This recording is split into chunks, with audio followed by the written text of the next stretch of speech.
Break के बाद फिर एक बार स्वागत है आपका न्यूज बुलेटिन में। आपके साथ मैं हूं श्वेता तिवारी।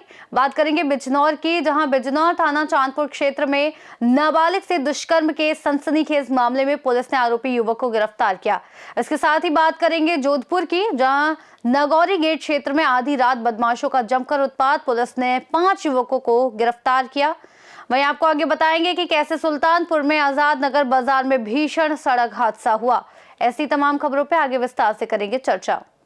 खबर बिजनौर से, जहां थाना चांदपुर में नाबालिग के से दुष्कर्म के सनसनीखेज मामले में पुलिस ने आरोपी को गिरफ्तार कर लिया है। गिरफ्तारी शुक्रवार को जलीपुर रोड स्थित एक भट्टे के पास की गई। आरोपी के खिलाफ पॉस्को एक्ट सहित भारतीय न्याय संहिता बीएनएस की गंभीर धाराओं में कार्यवाही की गई है। घटना 10 दिसंबर को सामने आई थी, जब थाना क्षेत्र के एक गांव निवासी व्यक्ति ने तहरीर देते हुए बताया था कि उनकी 11 साल 7 महीने की बेटी के साथ आरोपी युवक ने छेड़छाड़, अश्लील हरकतें और जबरन दुष्कर्म किया। पीड़िता के परिवार ने यह भी आरोप लगाया कि कार्यवाही करने पर आरोपी द्वारा उन्हें जान से मारने की धमकी दी है, जिसके बाद पुलिस ने इस मामले में तत्परता दिखाई और आरोपी को गिरफ्तार कर लिया है। पुलिस निरीक्षक के निर्देशन में चलाए जा रहे अपराधियों के सत्यापन और गिरफ्तारी अभियान के दौरान उप निरीक्षक Harswaroop Sharma, head constable Rajeev Kumar, constable Rajkumar की टीम ने आरोपी को दबोच लिया। पुलिस ने बताया कि आरोपी को न्यायालय में पेश किया जाएगा। मामले में आगे की विधिक कार्यवाही जारी है। बिजनौर से सी न्यूज संवाददाता सलीम हाशमी के साथ अजमल अंसारी की रिपोर्ट। खबर फर्रुखाबाद से, जो फतेहगढ़ कोतवाली क्षेत्र के मोहल्ला नेकपुर की शिक्षा मित्र अर्चना चौहान शुक्रवार सुबह स्कूल में बीएलओ ड्यूटी के लिए ड्यूटी पर जा रही थी। तभी कादरी गेट थाना क्षेत्र में हाईवे 730C पर पीछे से आए डंपर ने उन्हें टक्कर मार दी, जिससे उसकी मौत हो गई। टक्कर इतनी गंभीर थी कि उन्हें लगभग 50 मीटर तक घसीटा गया। परिजन शव को तुरंत नहीं उठने दे रहे थे और जिलाधिकारी को बुलाकर सड़क पर डिवाइडर बनाने का आश्वासन मिलने का शव को हटाने की मांग की। मृतका की 3 बेटियां हैं, जिन्हें परिवार और आसपास के लोग सांत्वना दे रहे हैं। एनएचआई अधिकारियों ने सड़क चौड़ी करने और डिवाइडर बनने तक अस्थायी सुविधा देने का आश्वासन दिया है।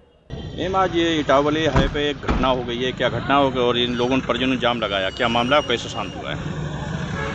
देखिए, आज 12 लगभग सुबह 11 बजे एक महिला जो कि अपनी ड्यूटी पे जा रही थी, स्कूटी से थी, और वो डंपर के नीचे आ गई और उनकी मृत्यु हो गई। इस संबंध में जब उनके परिवारजन यहाँ इकट्ठे हुए तो उनकी ये डिमांड थी कि यहाँ पे जो नेशनल हाईवे बना हुआ है उसको चौड़ा करके यहाँ पर डिवाइडर लगाया जाए। इस संबंध में यहाँ पे एनएचआई के लोग भी आए और उन्होंने अभी आश्वासन दिया है कि यहाँ पे टेम्परेरी सुविधा की जाएगी जब तक कि ये परमानेंट नहीं किया जा सकता है, या फिर इसको यहाँ पे चिकन नेक का प्रबंधन करा करके स्पीड स्लो करवाई जाएगी बड़े वाहनों की। इसके अलावा भी और जो भी वैकल्पिक चीज़ें हैं वो अभी मीटिंग में इसको रखा जाएगा, इस पॉइंट को, ताकि यहाँ पे एक्सीडेंट्स कम हो। सर, जो मैम जो है, क्या परिजन मान गए हैं और जाम खुलवा दिया गया? जी, परिजन अभी मान गए हैं। अभी उनको आश्वासन दिया गया है और फिलहाल अभी जो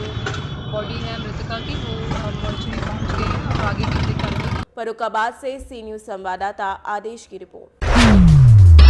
जोधपुर से खबर है, जहां पाल रोड पर नगर निगम ने शुक्रवार को अवैध झुग्गी झोपड़ी हटाने के लिए बड़ी कार्रवाई की, जिसमें जेसीबी और बुलडोजर से कई झुग्गियां ध्वस्त की गई।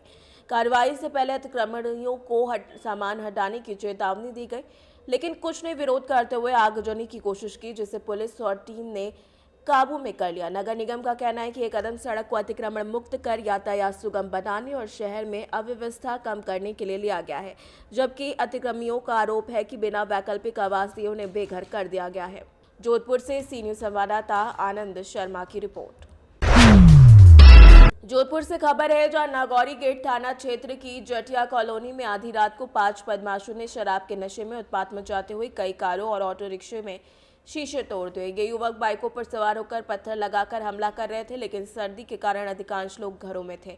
घटना के सीसीटीवी फुटेज वायरल होने के बाद पुलिस ने तुरंत कार्रवाई करते हुए 5 युवकों को डिटेन कर गिरफ्तार कर लिया।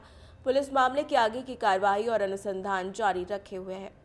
ये कल रात को हमें सूचना मिली थी लगभग 1-1 बजे कि इस तरीके से जटिया कॉलोनी के अंदर कुछ उपद्रवी जो लोग हैं उन्होंने गाड़ी की तोड़फोड़ की है, गाड़ी के कांच तोड़े हैं और भुगदड़ किया है। तो जब हमारी सूचना मिली तो हमने तुरंत अपने जो एक्टिव किए अपने जो मुलाजमान हैं उनको, और अभी हमने उनमें से 5 लोगों को गिरफ्तार किया है।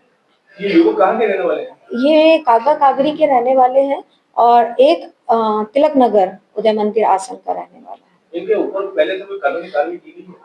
पहले से बाकी लोगों पे तो नहीं है, एक इसके अंदर पीयूष है, पीयूष कल्ला, वो उसके ऊपर ऑलरेडी मुकदमे हैं इसी तरह से लड़ाई झगड़ा और करने के। आरोपी भी नाम है?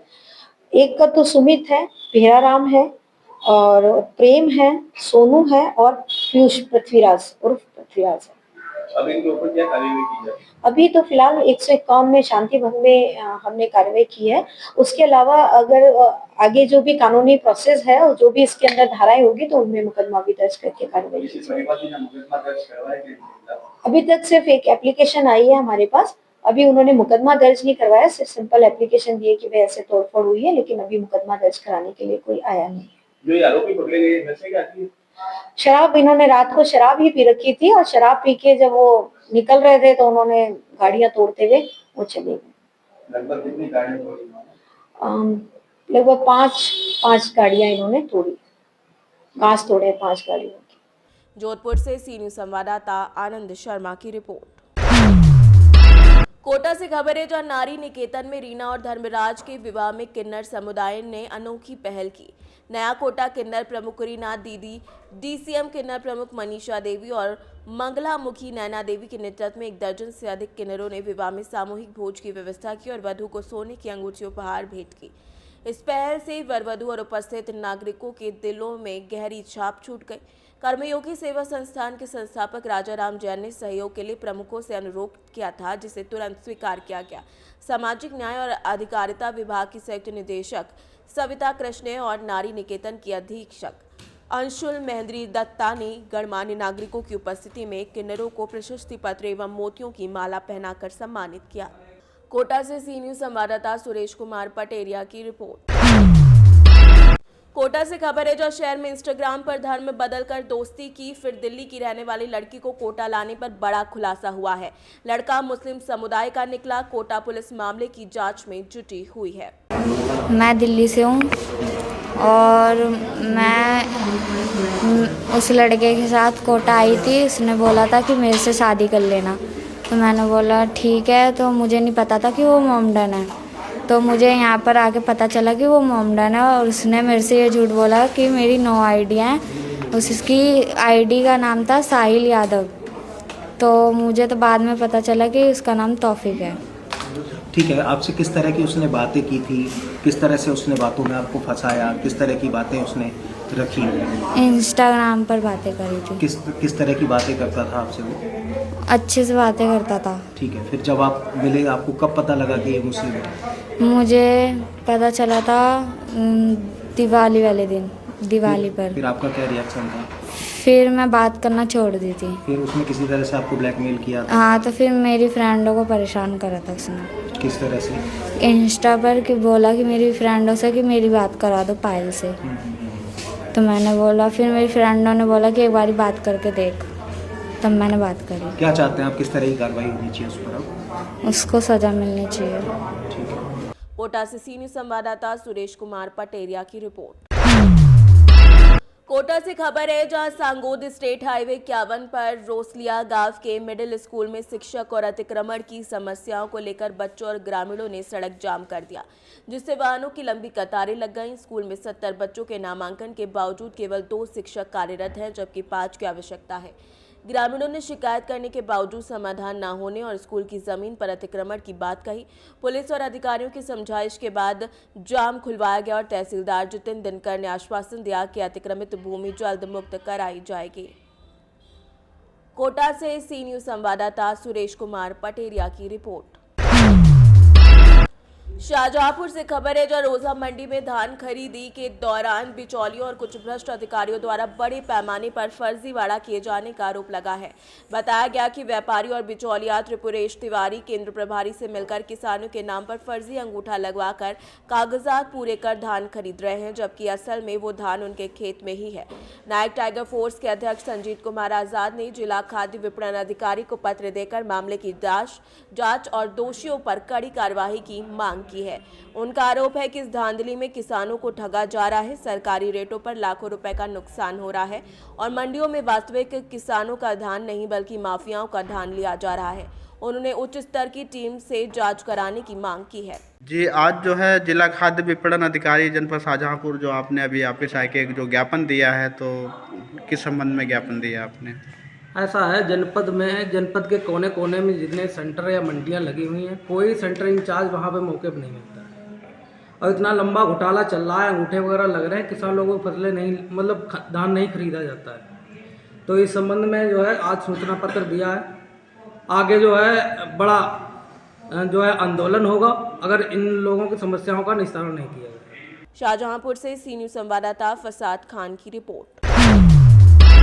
सुल्तानपुर से खबर है, जहां सुल्तानपुर के आजाद नगर बाजार में शुक्रवार देर शाम बाइक और कार की आमने सामने हुई टक्कर में बाइक सवार सर्वेश कुमार की मौत हो गई, जबकि कार चालक आलोक द्विवेदी गंभीर रूप से घायल हो गए। घायल युवक को सामुदायिक स्वास्थ्य केंद्र ले जाया गया, जहां उसे मृत घोषित कर दिया गया और कार चालक को जिला अस्पताल अंबेडकर नगर रेफर कर दिया गया। बता दें कि पुलिस ने दोनों वाहनों को जब्त कर हादसे के कारणों की जांच शुरू कर दी है। घटना से बाजार में कुछ देर अफरा तफरी का माहौल रहा। सुल्तानपुर से सी न्यूज़ संवाददाता दिनेश सिंह अग्निवंशी की रिपोर्ट। सुल्तानपुर की खबर है, जहां थाना चांदा पुलिस ने बीती रात एक वांछित बदमाश अमन यादव को पुलिस मुठभेड़ में घायल अवस्था में गिरफ्तार किया है, जो अपहरण मुख्य हत्या के मामले में शामिल बताया जा रहा है। मुठभेड़ में बदमाश के पैर में गोली लगी और उसे उपचार के लिए अस्पताल भेजा गया, जिससे पहले कुल 10 नामजद आरोपियों में से 5 को गिरफ्तार किया जा चुका था। अपर पुलिस अधीक्षक अखंड प्रताप सिंह ने बताया कि शेष फरार आरोपियों की गिरफ्तारी के लिए लगातार दबिश जारी है। दिनांक 6/7 दिसंबर की रात्रि में एक व्यक्ति अमन यादव की अपहरण करके हत्या कर दी गई थी। इस संबंध में थाना चांदा में सुसंगत धाराओं में अभियोग पंजीकृत किया गया था, जिसमें 10 अभियुक्तों को नामजद किया गया था। इन 10 अभियुक्तों में से 5 अभियुक्तों को पहले ही जेल पकड़ के जेल भेजा जा चुका है। आज दिनांक 12/13 दिसंबर की रात्रि में थाना पुलिस को सूचना मिली कि उक्त अभियोग से संबंधित अन्य 2 अभियुक्त मोटरसाइकिल से जा रहे हैं। इस सूचना पर थाना पुलिस ने घेराबंदी की। घेराबंदी करने पर इन लोगों ने पुलिस के ऊपर फायर किया। पुलिस ने भी जवाबी कार्रवाई में फायर किया, जिसमें एक अभियुक्त पवन यादव के पैर में गोली लगी है, जिसे उपचार हेतु चिकित्सालय भेजा गया है और एक अन्य अभियुक्त भाग जाने में सफल रहा। आवश्यक विधिक कार्रवाई इसमें प्रचलित है। सुल्तानपुर से सी न्यूज़ संवाददाता दिनेश सिंह अग्निवंशी की रिपोर्ट। फिलहाल न्यूज बुलेटिन में इतना ही। देश और दुनिया की तमाम बड़ी जानकारियों के लिए देखते रहिए सी न्यूज़ भारत।